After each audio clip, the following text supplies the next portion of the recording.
Hanataro and Ganju would arrive to Rukia's cell. Of course, for Rukia, despite everything that had happened, she still did not have hope in her rescue. A part of her would have wished that Ichigo and his comrades would have been defeated somehow, but still given the leniency to be allowed to leave. She had resigned herself to her fate, even if subconsciously there was a part of her that wanted to be rescued. Of course, the last person she was expecting to see was Ganju, as well as Hanataro, a member of Squad 4. And safe to say that the meeting of Ganju Shiba and Rukia Kuchiki did not go amicably. For Hanataro, he had no idea that these two had a connection, but they did in far greater ways than he could have realized. For their older brother, Kaien, a member of the Shiba clan, was also a Soul Reaper who tragically lost his life. And the one that killed him was Rukia Kuchiki. So safe to say, the relations between the Shiba clan and the Kuchiki clan, they were not on the best of terms. For Ganju, it took everything in his power not to want to strike at Rukia. Of all the people, if he had known that this is who they were going to save, he never would have gone along with this. Screw whatever his sister would have wanted. He grabbed her by the collar. For Rukia, she had no qualms of stopping him in that moment. He was angry, and he had every right to be. Whatever he wanted to do to her, perhaps her own penance, this is what she was to receive. But Ganju wouldn't do it. As much as he hated her, as much as he wanted to just leave her there to rot and suffer her fate, he knew what they had to do. However, as they made their way out of the cell, they would be greeted by two captains, Captain Byakuya Kuchiki and Captain Ukitake. For Rukia, of all the people, her own brother would be waiting. For Ganju, he knew that they were in a lose-lose situation, but he figured the best thing he could do was provide a diversion, attempting and failing to stop Byakuya.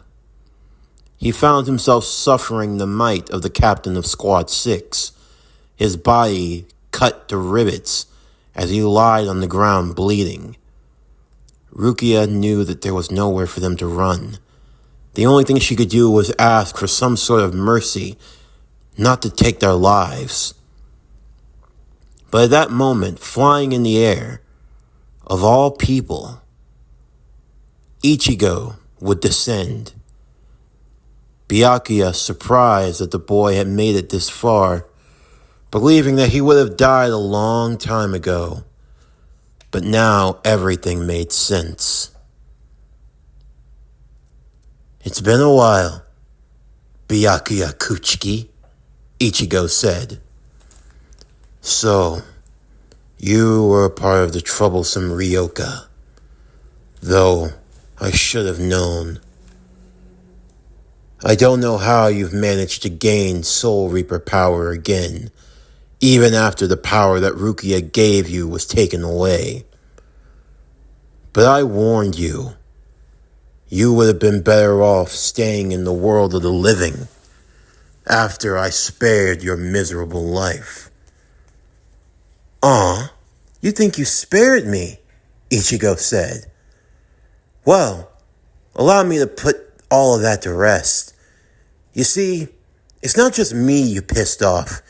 You've pissed off a lot of people, Byakuya. Namely, all the other people in my head. Delusions, that's what they are. Trying to compensate for your own failures. Perhaps, if it wasn't for them, I never would have gotten this far. But don't worry. You don't have to deal with Ezekiel or Arthur or Diego. Because the one that's going to kick your ass, his name is Ichigo. Ichigo Kurosaki." Ukitake was surprised to see the boy in question. He had heard so much about him. He was definitely boisterous as ever, and his face, he looked familiar. Of course, Byakuya was not one to entertain such foolishness. He would attempt to use Flash Step to get behind Ichigo and strike him down, but to his surprise, the boy could keep up with his movements. They would continue a series of strikes with the blade, and for Rukia, she couldn't have imagined that Ichigo would have improved to such a degree, to the point where he could not only anticipate her brother's movements, but that he was actually able to keep up, and maybe even surpass them. But no, this was only a fleeting idea. There was no way. Byakuya echoed those sentiments. Do not confuse luck with skill, boy. Even a broken clock is right twice a day. Well, why don't we keep going? And we'll see how much of this is truly luck. Before they could continue, however, another fighter would appear. Yoroichi Shihoin. After knocking out Ichigo and taking him onto her shoulders, and the ensuing game of tag via Flash Step, Yoroichi would escape. For Byakuya, he had no intentions on engaging any further. He knew that his sister would not be able to get away from what was to happen. There was no need to entertain this farce any longer.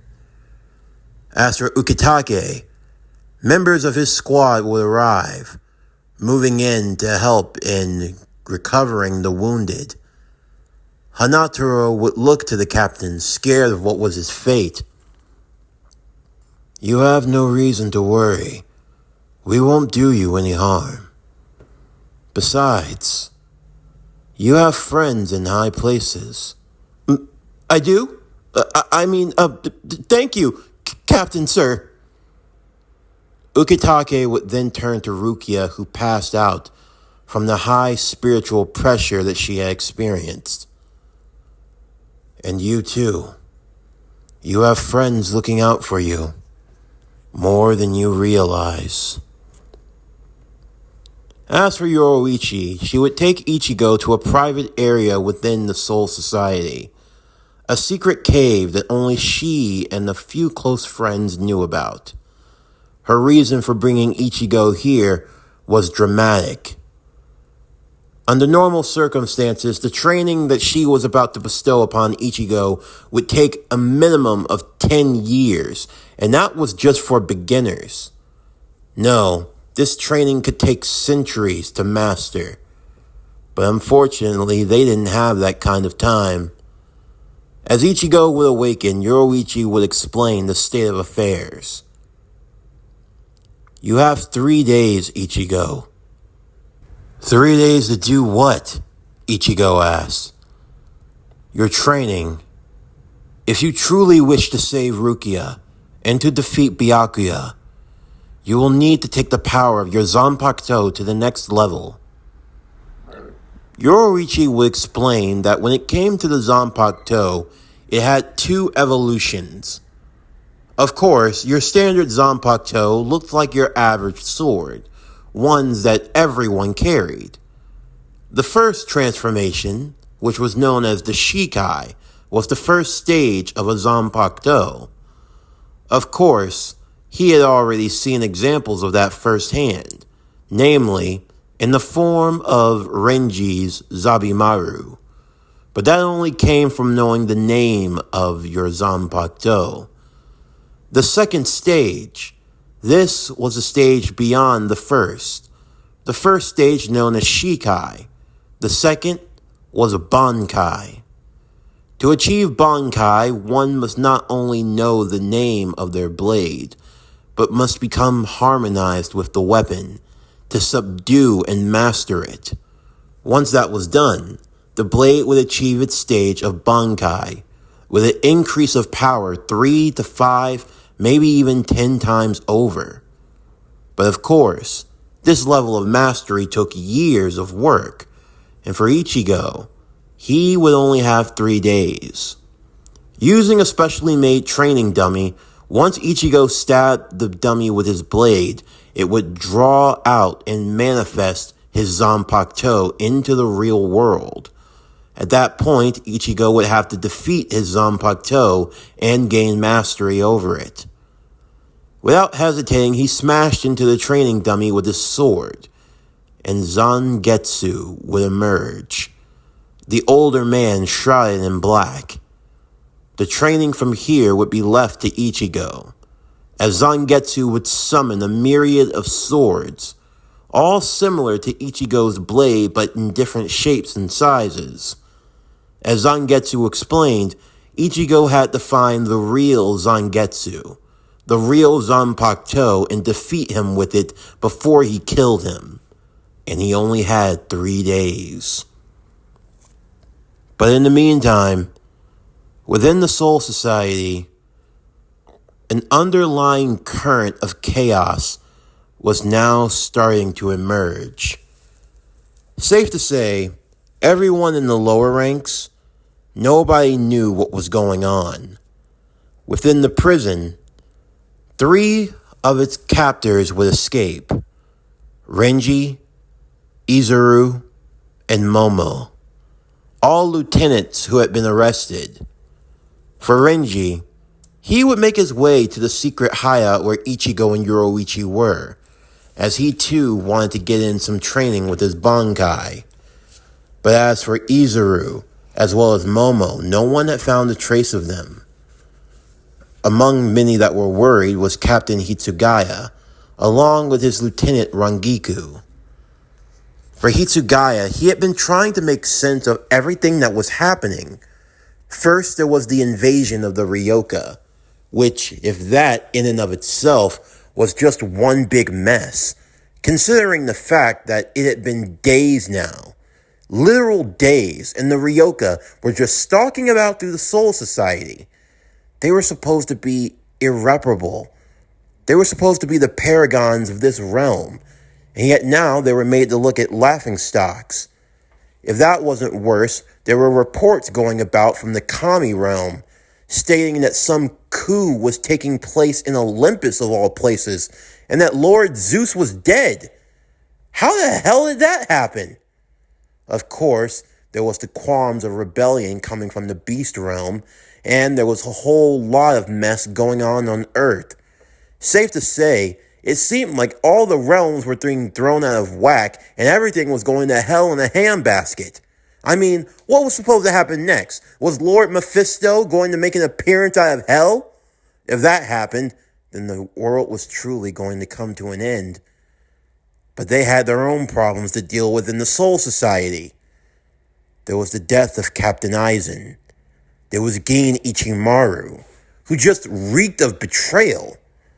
And what was worse, it seemed like he was just getting away with it. The guy smiled like a snake, like he kept his fingers crossed behind his back at all times. He was a manipulator, pulling the strings. And yet, for some reason, no one seemed to want to stop him. Then there was Rukia's execution, and none of that made sense either. All the normal proceedings that were supposed to occur with an execution hadn't even taken place. Hitsugaya would never say it aloud, but Rukia was getting railroaded. She wasn't even given a fair trial. They just received the word that she was supposed to be executed, and that was that. Then word changed, and she went from having 25 days to 14 days. With everything that was taking place, Hitsugaya felt more trapped than ever. For now, he needed to find Momo, and he felt like there was only one way that he could do it. Under the cover of night, he would find and confront Gin, as well as Izuru. "I figured you'd be here, Gin," Hitsugaya said. "Captain Hitsugaya, what can I do for you on this fine night?" "Cut the crap! You're the one who's been behind all this from the very beginning. You've been manipulating everything. You make it sound like I'm such a monster, Hitsugaya. You know, you're very mistrusting. Don't play games with me. I want answers. I want the truth. With all due respect, and this is going to sound like a cliche, you can't handle the truth. You don't know what it is, and even if you did, I'm pretty sure that your short-tempered mind wouldn't be able to comprehend all the facts. Tell me, Hitsugaya, what do you really know? What do you really think is going on around here? What do I know? What do I think? I'll tell you what I think. I think you're full of shit, Geen. You go around smiling, acting like you're not really the predator. But I know your type. You're a liar, a manipulator, a deceiver. And I, for one, will not be deceived any longer. I'm going to do what should have been done a long time ago. And I'm going to take you down. Please now, Captain Hitsugaya, Izuru would say. You don't know what you're doing. I know well enough, Izuru. If you plan to stand with him, I will bring you down as well. The two captains would begin to fight, but before they could, Momo would arrive. For Hitsugaya, this was the last thing he wanted. As she drew her blade, he thought that she was going to want to get involved in the fight now too, and that she was going to try to go after Geen. No, Momo! Don't do this! You can't fight against Captain Ichimaru! You'll die! But why? Why did you do it, Toshiro? What? Why did you kill Captain Aizen? What? No, I would never. Momo, it's all true.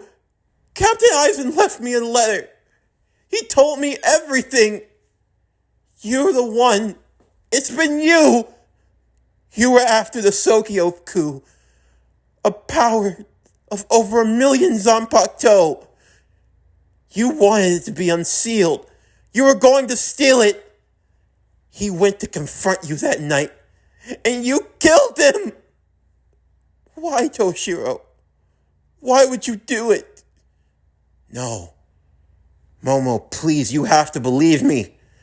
I didn't kill Captain Aizen. Shut up! You did it. And now, I have to stop you. What? He entrusted it to me, his lieutenant. I can't fail him. I failed him once in life, but not in death. I will stop you, Toshiro! Momo would launch an attack towards Hitsugaya as he blocked her strikes, trying his best not to hurt her. Momo, please! You have to think about this rationally. Captain Aizen isn't someone who would send his lieutenants to handle something that he couldn't get the job done.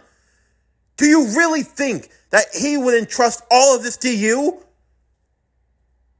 I don't know. All I have is his words. I know his handwriting. You can't deny it. It's him. This can't be. The Aizen I know would never allow Momo to do this. Someone had to have faked that letter. Someone's trying to manipulate her to fight me.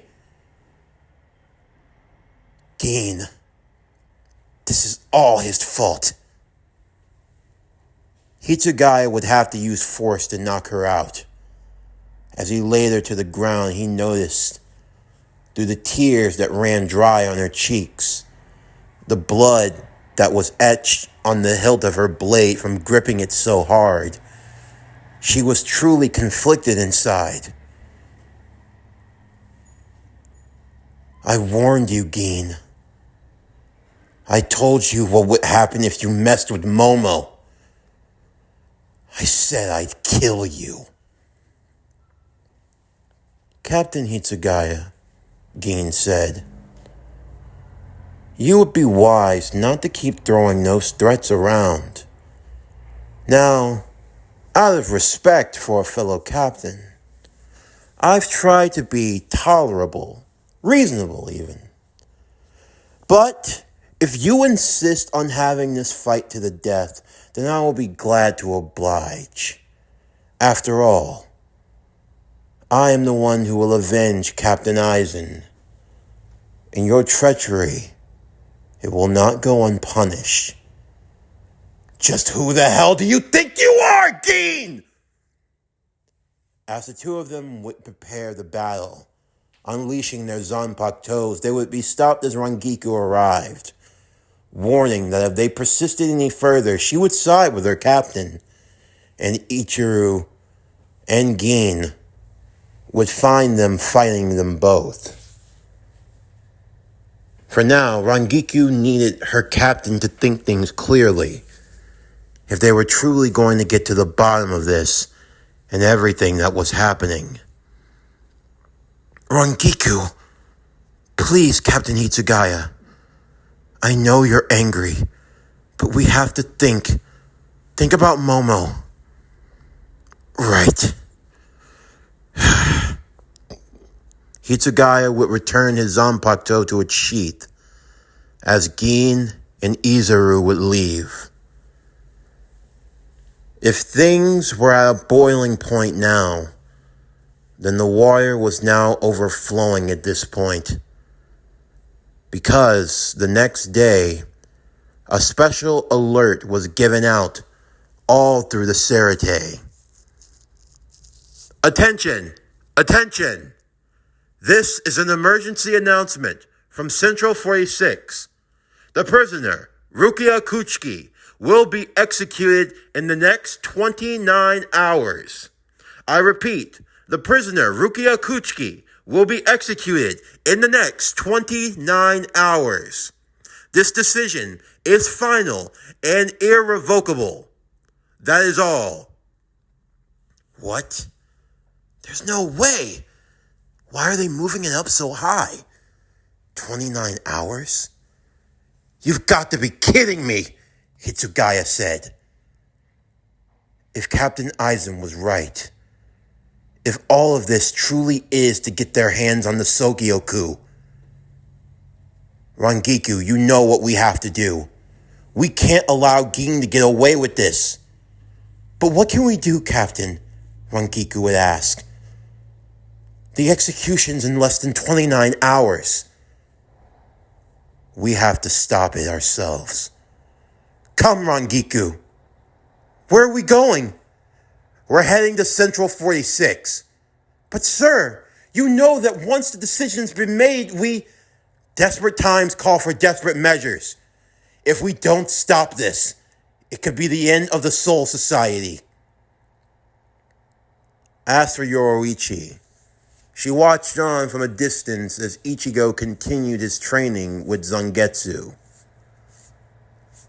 We're running out of time, Ichigo. Please, you have to finish this. For Renji, he felt like his training was complete and decided to head out. You're leaving already? I don't really have much of a choice now, do I? I'm going to make an effort. What are you going to do? I have a score to settle with my captain, Byakuya. I know Ichigo wants to get to him, but he's not the only one. He's going to feel the full might of my Bankai. I can't just stay on the sidelines and do nothing. One way or another, he will feel the fangs of my Zabimaru. Ichigo would continue his training with Zangetsu. And in the meantime, for Uryu and for Ganju, they found themselves in the infirmary of the prison. As Uryu would awaken, he couldn't feel the use of his spiritual energy. He had lost it, just as his master had warned. And for Ganju, he looked like a mummy wrapped in bandages. Huh, so you're finally awake, eh, Four Eyes? It's you! I didn't think you'd still be alive. I thought you would have died a long time ago, and yeah, you have no faith in me. But it seems like fortune is shining on me for once, because I'm still alive and kicking. What are we gonna do, though? Ganju would ask. I don't know. Are we the only ones that are here? Yep, looks like it. Safe to say we really screwed the pooch, huh? Since we're the ones that got captured. But it doesn't make any sense. Why haven't they killed us yet? We're the enemy. They have no reason to hold back. I can't think of a darn reason why they'd even keep us. It's because, Ganju said. I was listening to a conversation between some of the guards earlier. Apparently, one of the captains were murdered. So that's it then. They're keeping us alive because they think we did it. Who knows? We don't know what any other fights have been taking place. Perhaps one of our own did off a captain. I know I didn't. And I tried. You tried? Yeah. I fought against the captain, Mayuri. I managed to wound him severely, but he escaped. We haven't faced any other captain since. How do you know that it wasn't you and your group? Because Ichigo fought against the captain. And did you see what happened? Well,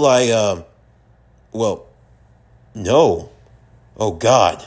Did Ichigo manage to kill a captain? Wait, Ichigo fought the captain? Well, technically, no, it was Diego that fought the captain. Oh, crap, Diego killed a captain. Who killed who? They heard a booming voice as their cell was broken in. I ain't dead. Not yet. It's him! That's the captain? Uryu asked. Hey guys, how you doing? Uryu, you're okay. Orihime, you're with the captain? Yeah, he took good care of me. Now we're here to help. They're not the only ones, Chad said. Well, you two look like the Walking Dead, Ginjo said, walking behind them. I can't believe we're teaming up with the Ryoka, Yumachika asked. It's the will of our captain, Ikaku said. Can't be helped. So we're working with Soul Reapers now? Uryu would ask.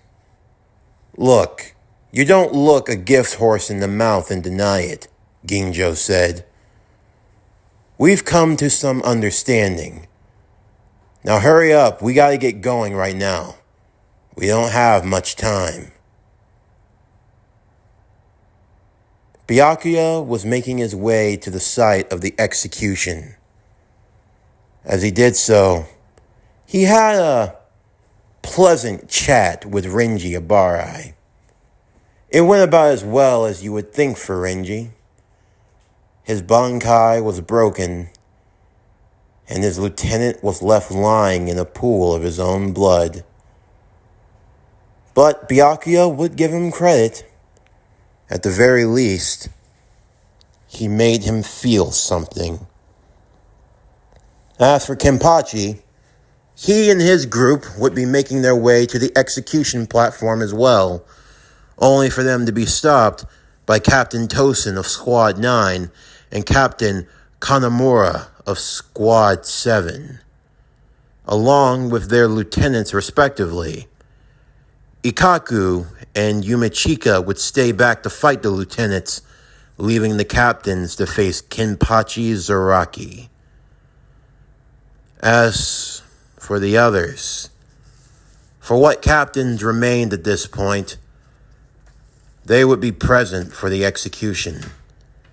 Captain Yamamoto of Squad 1, Captain Soifon of Squad 2, Captain Unohana of Squad 4, Captain Byakuya Kuchiki of Squad 6, and Captain Shunsui of Squad 8, along with his lieutenant Nunao.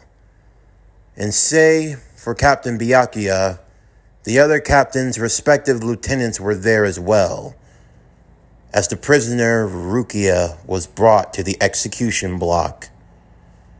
Captain Yamamoto would address her for a final time, asking if she had any requests or any last words. Rukia would only request the safety of her friends, to which the captain would grant, although for Unohana and her lieutenant they knew that that was a lie. But at the very least, he was granting her a level of reassurance and clarity before her death. Rukia would be raised into the air of the execution block as the Sogyoku would be unsealed, the long-standing blade beginning to rise into the air, shrouded in flames, the power of over 1 million Zanpakuto that would impale and incinerate her. Rukia looked on at the tool of her destruction as she closed her eyes, thankful that all of this would be brought to an end soon. However, as the Sogyoku prepared to fire, launching itself towards her, it would be stopped. Rukia would open her eyes to see the silhouette of a familiar friend basking behind the light of the Sogyoku. What are you doing here? You shouldn't be here! How many times do I have to tell you? You can't defeat my brother. It's impossible. Ichigo, it's bad enough. It's bad enough that I'm already going to die. You don't have to throw your life away from me. Please, you can't do this. Just run. You done throwing a tantrum now, Rukia? Because I don't care what you say. I'm going to save you. Why? Because you're my friend. And I owe you everything. Ichigo turned to the powerful Sogyoku as it was about to launch another strike towards him, only for it to be stopped. Ukitake had arrived with members of his squad, with the Shihoin shield used to block and destroy the Sogyoku, with aid from Chad, Ginjo, and Shunsui and Nanao. Took you long enough, slowpokes. It took some time, but I was able to get a hold of the Shihoin shield. What? What is going on here? Captain Yamamoto said. As the Sogyoku was stopped, Ichigo would use his blade to strike down at the execution tower, causing it to crumble and fall. As Ichigo took hold of Rukia, they watched on from a distance at the chaos that ensued on the ground below. Even Renji had fought through his injury to make his way here. You beat me to it, huh? Renji, you're alive! Rukia said with a smile. I'm so glad that you're okay. Yep, happy reunion, one and all. Okay, Renji, I'm gonna leave this to you, alright? Get ready. Wait, Ichigo, what are you... Ichigo? Rukia said as she was lifted up in the air. Ichigo, wait, no, please, don't... You wouldn't dare. Ichigo? Wait, no! Ah! You fool! See, I knew you could catch. Ichigo, you jerk! Rukia would yell. You idiot! What if I didn't catch her? Renji, take Rukia and get as far away from here as you can. Huh? Just go! We'll cover you! Right! Renji would pick Rukia up in his arms as the two hightailed and began to run. Ginjo, Chad, Ukitake, Shunsui, and Nanao standing back to face the remaining captains and guards. So, what do we do now? Shunsui said. We're improvising, but we'll get as far as we can, and then our allies will be by our side. Both Chad and Ginjo would cover for Renji and Rukia as they made their way in between them and the lieutenants that gave chase, stopping them in their tracks. From the sky above, Byakuya had jumped past them all, ready to bring his blade down upon Renji and Rukia, only to be stopped by the massive sword of Ichigo as the two of them came to a standstill. I thought I warned you, Ryoka boy. You should have stayed dead. You know, perhaps you captains aren't as great as you think you are. I'm nothing but a mere Ryoka, yet you can't seem to kill me. What's the matter? Losing your edge? Perhaps I was too lenient with the fools. You think that we need the Sogyoku to carry out justice? If I have to, I will hunt down every single one of you and cut off your heads. Ichigo's blade would push back at Byakuya. Don't go making a threat like that. You think I'd let you lay a single hand on my friends? I should kill you for even saying that. If you so much as raise your blade against them, you will answer to me, Byakuya Kuchiki. Then let you be the first to die, Ryoka.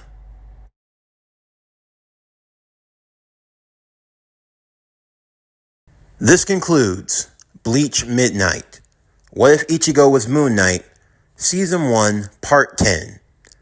As always, if you enjoyed today's video and everything else that we have to offer, then please don't forget to like, comment, subscribe, share, and hit that bell for post notifications so you can stay up to date on everything that is PowerCore Productions and Podcastings that's to come out now and in the future. Stay tuned tomorrow as we continue with Bleach Midnight. What If Ichigo Was MoonKnight? Season 1, Part 11. But anyway, that's going to do it for the end of today's video. I'm Javon Harrington with PowerCore Productions and Podcastings, signing off, and I'll see you next time.